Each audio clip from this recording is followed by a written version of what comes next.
नौजवान दोस्तों, मतदाता भाइयों, एक सवाल आज की तारीख में हमारे सामने काल ने आके खड़ा किया है। ये देश किसका है? लूटने वालों का है, मेहनत करने वालों का है, कमाने वालों का है, ईमानदारों का है कि बेईमानों का है? हमारे देश को ठीक करने के लिए कोई बाहर से नहीं आने वाला है। ये समय घर में बैठने का नहीं है। निकल पड़िए और मुल्क को बचाने के लिए निकल पड़िए। ये चुनाव कोई सामान्य चुनाव नहीं है। ये चुनाव कोई हर बार होने वाला चुनाव नहीं है। पिछले 2-4 सालों में इस देश में जितने घोटाले हुए हैं, जितनी गड़बड़े हुई है, जितना भ्रष्टाचार हुआ है, क्या हम और आप सब बैठ के इसको मूक दर्शक की तरह चुपचाप देखते रहेंगे या फिर आवाज उठाएंगे? किसके लिए आवाज उठाएंगे? अपने आप के लिए आवाज उठाएंगे, अपने वर्तमान के लिए आवाज उठाएंगे, अपने भविष्य के लिए आवाज उठाएंगे। ये क्या हो रहा है हमारे देश में? सवा अरब की आबादी लाचार बन के बैठी है। सारी दुनिया हमारे पास आकर धंधा करती है, यहां से दौलत ले जाती है, और हम सारे नौजवान लोग जो अपना भविष्य केवल अपने लिए नहीं बनाना चाहते, अपने देश के लिए बनाना चाहते हैं, उनके सामने अवसरों की कमी है। ग्लोबलाइजेशन की नीति के बाद हिंदुस्तान के गांव-गांव से दौलत लूट के बाहर ले जाने के लिए न जाने कितनी कंपनियां हमारे देश में आ गई, और हमारे सारे उद्योग धंधे बंद हो गए, हमारा हुनर बंद हो गया। हमारा नौजवान जो पढ़ाई करता है, महंगी पढ़ाई करता है, इतनी महंगी पढ़ाई करता है कि उसको बैंक से लोन लिए बिना कोई छोटी मोटी डिग्री नहीं मिल सकती। पर जब वो पढ़ाई बंद करता है तो फिर उसमें से नौकरी क्यों नहीं निकलती? ये हिंदुस्तान जो सोने की चिड़िया कहलाता है, ये हिंदुस्तान जो लोगों का देश है, जो किसानों का देश है, जो मेहनत कशों का देश है, जो हुनरमंदों का देश है, उसको ऐसा क्यों बना दिया गया? ये सवाल आज की राजनीति का सबसे बड़ा सवाल है। राजनीति कोई ऐसी चीज नहीं है कि जिससे डरा जाए। लोग बड़ा मानने लगे हैं आज के जमाने में कि राजनीति भले लोगों का काम नहीं है। तो फिर भले लोगों का काम क्या है? घर में बैठे रहना? भले लोगों का काम क्या है? कि केवल डरते रहना? जो कुछ हो रहा है उसकी खिलाफत होनी चाहिए।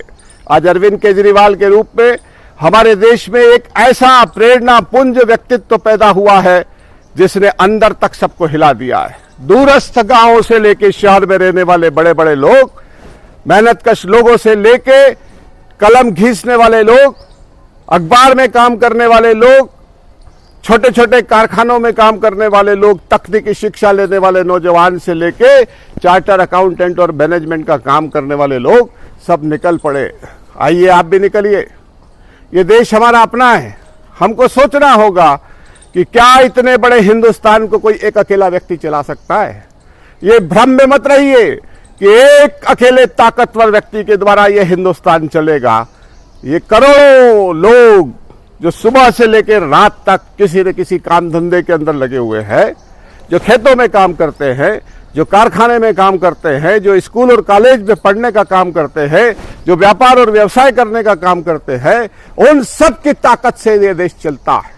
हमारा पहला लक्ष्य ये होना चाहिए कि हिंदुस्तान का हर एक आदमी जो हिंदुस्तान की जमीन के ऊपर है, उसको स्वाभिमान से जीने का हक मिलना चाहिए। हमको डरा धमका के, हमको पीछे करके, हमारे सपनों को रोंद के हिंदुस्तान को नहीं बनाया जा सकता। हिंदुस्तान का जो लोकतंत्र है वो लोगों की भागीदारी से चलेगा। ये कोई सामान्य चुनाव नहीं है। ये चुनाव लोकतंत्र को मजबूत करने का आंदोलन है। इसमें आप सब लोगों की भागीदारी बहुत जरूरी है। मैं सारे नौजवान साथियों से कहना चाहता हूं कि पढ़ाई तो बाद में कर लेंगे, पैसा भी बाद में कमा लेंगे, पर ये जो चुनाव का समय आया है, इस समय यदि हमने भूमिका नहीं निभाई और लोकतंत्र को मजबूत करने का काम नहीं किया तो देश में तानाशाही आ जाएगी। ये जो होर्डिंग लगा के, हजारों करोड़ का विज्ञापन का अभियान चला के देश की सरकार बनाने का रास्ता कांग्रेस और भाजपा ने निकाला है, ये कोई प्रोडक्ट बेचने का काम है क्या? देश ऐसे बनता है क्या क्या बड़े बड़े होर्डिंग्स लगा के, बड़े बड़े विज्ञापन दे के हम हिंदुस्तान को बना सकते हैं? यदि ऐसा हिंदुस्तान बनाना था तो पूरा कारपोरेट जगत न जाने कितने विज्ञापन कितने दिनों से दे रहा है, तो देश क्यों नहीं बन रहा है? क्या विज्ञापन के भरोसे देश बनेगा? विचार से देश बनेगा। और इस देश को बनाने का बुनियादी विचार हमारे पास में क्या है? हमारा बुनियादी विचार स्वराज्य का विचार है।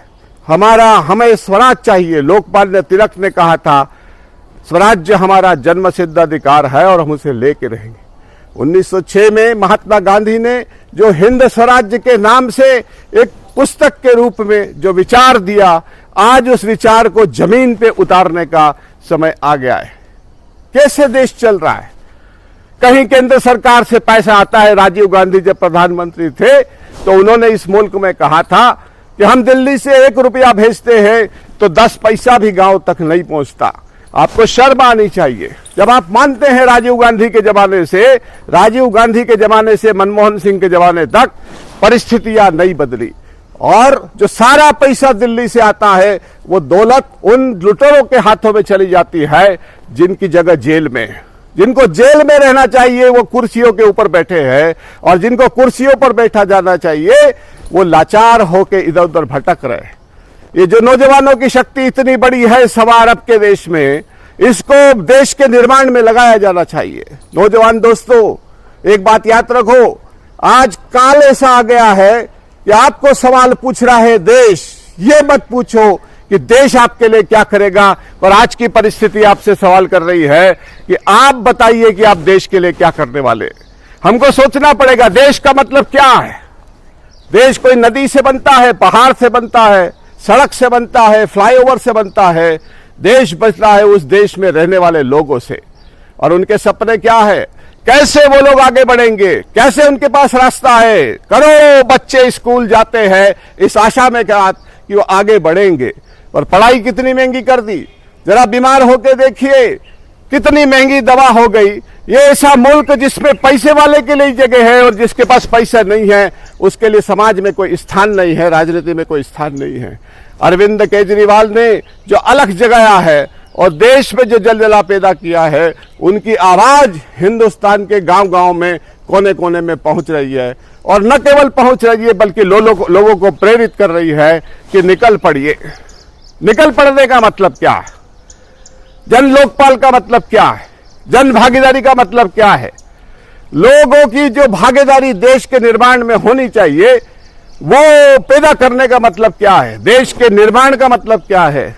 कि हर मनुष्य जो हिंदुस्तान के अंदर रहता है वो स्वाभिमान के साथ में जहां भी रह रहा है, गांव में रह रहा है, जंगल में रह रहा है, शहर में रह रहा है, झोपड़पट्टी में रह रहा है, मल्टी में रह रहा है, उसको ये अधिकार है कि वो अपनी रोजी रोटी अच्छे तरीके से कमाए और अपनी मेहनत की कमाई से अपना देश चलाए।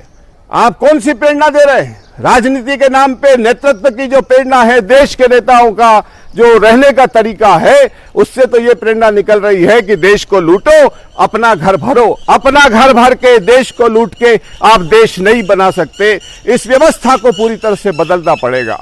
आज हमारी जो व्यवस्था है वो व्यवस्था पूरी तरह से सड़ गई है, पानी सड़ गया है, काई हो गई है, और इसको बदलने की सबसे बड़ी जरूरत नौजवान के कंधे पर आ गई। नौजवान दोस्तों, एक बात याद रखना, ये अवसर यदि चूक गए, घर पर आप बैठे रहे, तो इतिहास आपको माफ करने वाला नहीं है।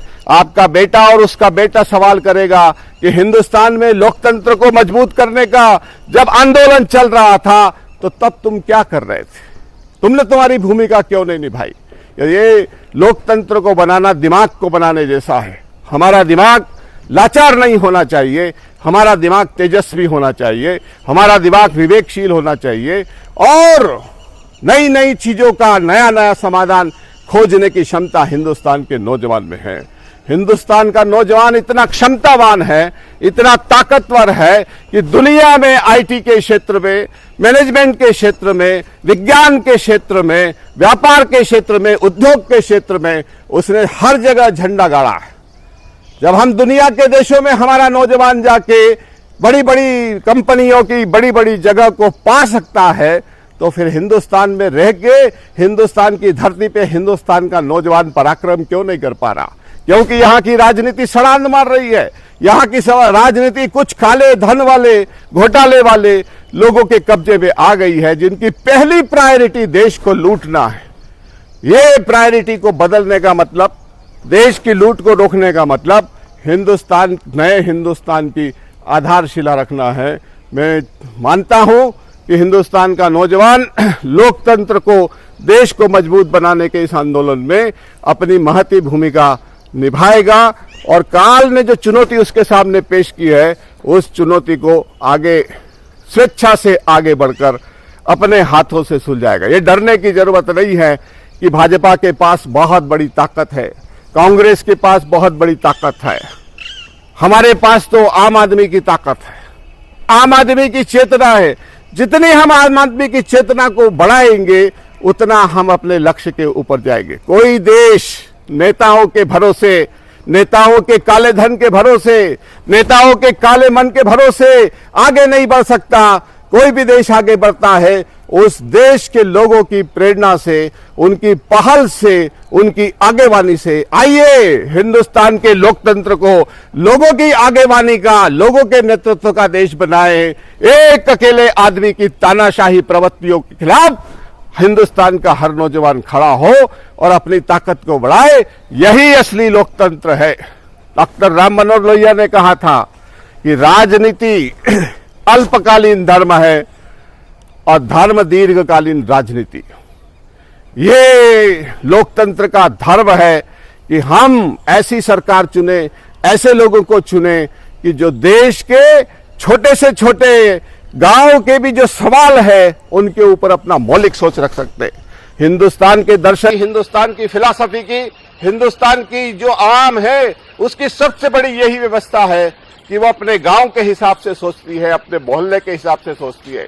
इसीलिए जो स्वराज्य की अवधारणा हमारी पार्टी का मूल मंत्र है कि हम हिंदुस्तान में स्वराज लाना चाहते हैं, हमें स्वराज चाहिए, वो यही है कि हमारे सारे फैसले हम सब मिल के करेंगे। भले ही हमारे पास पार्लियामेंट है, भले ही हमारे पास विधानसभा है, पर हमारे को मोहल्ला सभा बनाए बिना, ग्राम सभा बनाए बिना हम इतने बड़े हिंदुस्तान को नहीं चला सकते।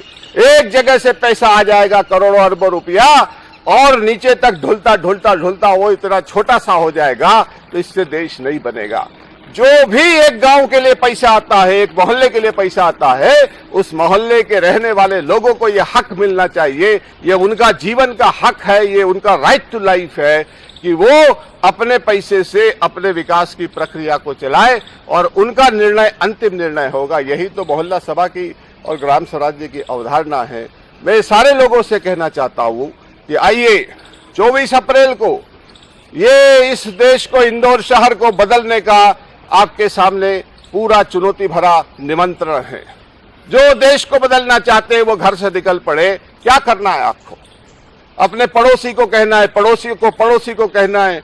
ऐसी जैसे फूड चेन होती है, वैसे वोट चेन आप बनाइए। ये कोई आप अनिल त्रिवेदी के लिए, ये कोई आप अरविंद केजरीवाल के लिए, ये कोई आम आदमी पार्टी के लिए वोट नहीं डाल रहे, ये आप अपने आप के लिए वोट डाल रहे हैं। आइए हम अपनी ताकत को पहचाने और अपने आप को मजबूत बनाएं। यही भारतीय लोकतंत्र ने हमारे सामने चुनौती पेश की है। जय हिंद, अपने आप को जिताइए।